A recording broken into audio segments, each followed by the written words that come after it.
साथियों, अभी अखबारों में जो खबर आई कि अभी यहाँ कैमूर का जिक्र हुआ है, मैं कैमूर पे ही फोकस करके अपनी बात रखूंगा, क्योंकि मैं चंदौली का रहने वाला हूँ और चंदौली में ही मेहनत कश मुक्ति मोर्चा में काम करता हूँ।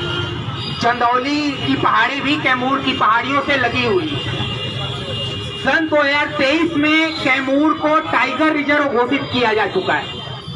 और आपकी जानकारी के लिए बता दें कि ये भारत का सबसे बड़ा टाइगर रिजर्व होने जा रहा है।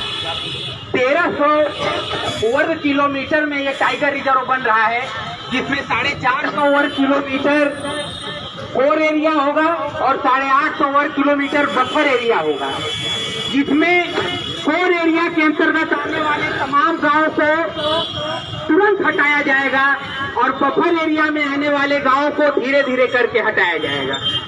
पिछले 3 सालों से यानी 14 अगस्त 2020 कैमूर बिहार में पड़ जाता है, जब नीतीश कुमार ने आला अधिकारियों को वीडियो कॉन्फ्रेंसिंग के जरिए कैमूर को टाइगर रिजर्व बनाने का प्रस्ताव दिया।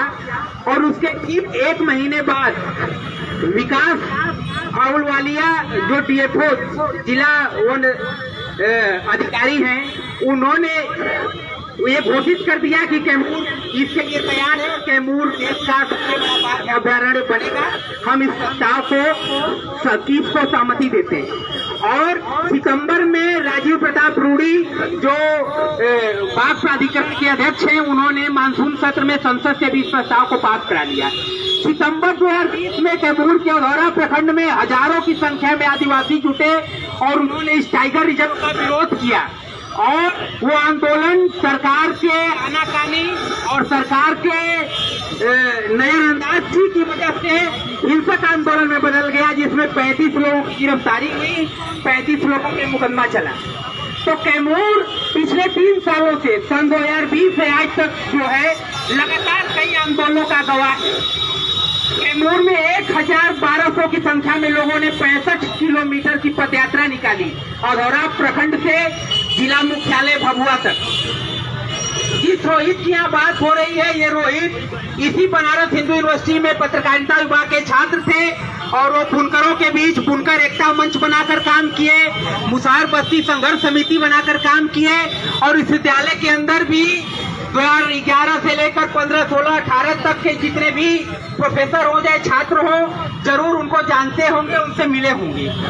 5 तारीख की रात में चूंकि वो कैमूर में बाघ अभयारण्य के खिलाफ और कैमूर पठार को जो आदिवासी बहुल इलाका है, जहाँ चेरो, उरांव और खरवार आदिवासी 60% से ज्यादा जिनकी संख्या है, उस इलाके को जो 1982 में पहली बार वन जीव अभयारण्य घोषित किया गया।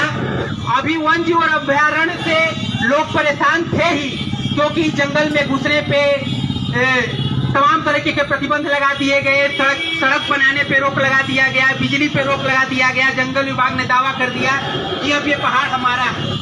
लेकिन 2020 में जब से उसे टाइगर रिजर्व घोषित किया गया, उसके ये खबर पहुंचते ही पूरा कैमूर पहाड़ सुलगने लगा। और वहीं पे रोहित काम करते थे, कैमूर मुक्ति मोर्चा के लोग भी काम करते हैं। कैमूर मुक्ति मोर्चा जो पिछले 40 सालों से, जिसे डॉक्टर विनयन एक मशहूर सामाजिक कार्यकर्ता है जिन्होंने कैमूर मुक्ति मोर्चा का बनाया था, वहां पे 40 सालों से कैमूर मुक्ति मोर्चा काम कर रहा है। लेकिन आपको बता दें कि 5 तारीख की रात में औधौरा प्रखंड से रोहित को उठाया गया और औरंगाबाद में गिरफ्तारी दिखाई गई और 3 दिन अवैध हिरासत में रखने के बाद उनको नक्सली बता के औरंगाबाद जेल भेज दिया गया। जो कि आपके विश्वविद्यालय के ही छात्र हैं, जिन्होंने भगत सिंह के इस बताए उस रास्ते पे चलना मंजूर किया। भगत सिंह ने कहा था कि नौजवानों को चाहिए कि वो खेतों में, खलिहानों में, कल कारखानों में, झुग्गी झोपड़ियों में वहां पे जाए जहां देश की गरीब मेहनत कर जनता रखती है, उनके बीच जाकर उनको संगठित करें, उनसे सीखें और उनको सिखाएं। उन्हीं के भगत सिंह के बताए रास्ते पर एक नौजवान चलता है और उसको जेल में ठूस दिया जाता है। संयोग से ये रोहित मेरे भाई भी हैं, लेकिन जो मैं अभी बोल रहा हूँ वो भाई होने की हैसियत से नहीं, बल्कि मैं भी उस समय इस विश्वविद्यालय का छात्र था और भगत सिंह छात्र मोर्चा में एक्टिव था और मैं भी जनता के बीच में ही काम करता हूँ। इस हैसियत से मैं बनारस के और देश के तमाम तरक्की पसंद लोगों से अपील करता हूँ कि वो उनके रिहाई के लिए आवाज उठाएं। उसी कैमूर से 7 तारीख को विनोद शंकर, जो कार्यकारिणी सदस्य हैं कैमूर मुक्ति मोर्चा के, विनोद शंकर के घर पे छापेमारी की गई। उनके घर का बक्सा तोड़ के कैमूर एसपी ने उनका गहना जेवर पैसे तक कैमूर एसपी के नेतृत्व में उठा ले जाया गया, जो कि बिना वारंट के किया गया। और आज भी उनको ढूंढा जा रहा है कि विनोद शंकर को भी गिरफ्तार किया जाए। क्यों? क्योंकि विनोद शंकर कैमूर मुक्ति मोर्चा के कार्यकारिणी सदस्य हैं और जल जंगल जमीन की लड़ाई लड़ते हैं। सबसे पहले उन आवाजों को खामोश कर दिया जाए जो इस देश की ऐतिहासिक विरासत को, इस देश के स्वतंत्रता, समानता, भाईचारे का जो आकांक्षा है, जो सपना है भारतीय आजादी के आंदोलन का, उसको आगे बढ़ाने वाले लोगों की आवाज को पहले कुचल दिया जाए, फिर उसके बाद तो जनता से हम निपट ही लेंगे। लेकिन दरअसल आप जितना दमन करेंगे, माँ उपन्यास में गोरकी ने लिखा है कि दमन की इंतहा प्रतिरोध की धार को और पहना कर देती। साथियों, हमें अपने मुक्ति की लड़ाई खुद लड़नी है। हमें खुद जनता को गोलबंद करना है। आसमान से आकर कोई भगवान हमें हमारा अधिकार नहीं देने वाला है। हमें हमारा अधिकार यदि मिलेगा तो अपने संघर्षों से ही मिलेगा। हम छोटा सा प्रदर्शन करते हैं, अपना आवाज उठाते हैं, यहाँ पे चारों तरफ से हमको घेर लिया जाता है। यहीं पे सर्व सेवा संघ तो सबके लिए सुलभ था, जहाँ पे कोई भी जाकर अपनी आवाज उठाता था, सेमिनार गोष्ठियां करता था। एक ऐतिहासिक जो गांधी जेपी की विरासत को आगे बढ़ाने वाली संस्था थी, आज उसको मटिया मेट कर दिया गया। अदालत के फैसले का भी इंतजार नहीं किया गया। आखिर कब तक चुप बैठेगी इस देश की आवाम? जब आप गांधीवादियों को नहीं छोड़ रहे हैं, जो हमेशा अहिंसा के रास्ते पर चलते हैं और चलने की बात करते हैं, तो आप भगत सिंह को मानने वालों को छोड़िएगा। लेकिन आज एक समय ऐसा आ गया है जब इस फांसीवादी निजाम के खिलाफ पूरे देश की जनता को एकजुट होना होगा। मैं थोड़ा सा खिरियाबाग आंदोलन में भी गया हूँ। मैं देश के अन्य आंदोलनों में, चंदौली में, चकिया में जो जंगल जमीन से लोगों को हटाया जा रहा है, उन आंदोलनों में अभी 10 अप्रैल को हम लोगों ने एक बड़ा कार्यक्रम किया था। मैं आपको बता दूं कि जो इस देश की सरकारें जो अवैध और वैध खनन करती हैं, खदानों को खोदने के लिए जिस तरह के विस्फोटकों का इस्तेमाल करती हैं, 150 किलोमीटर तक उन विस्फोटकों की आवाज सुनाई देती और दीवारें चिटक जाती हैं, फट जाती।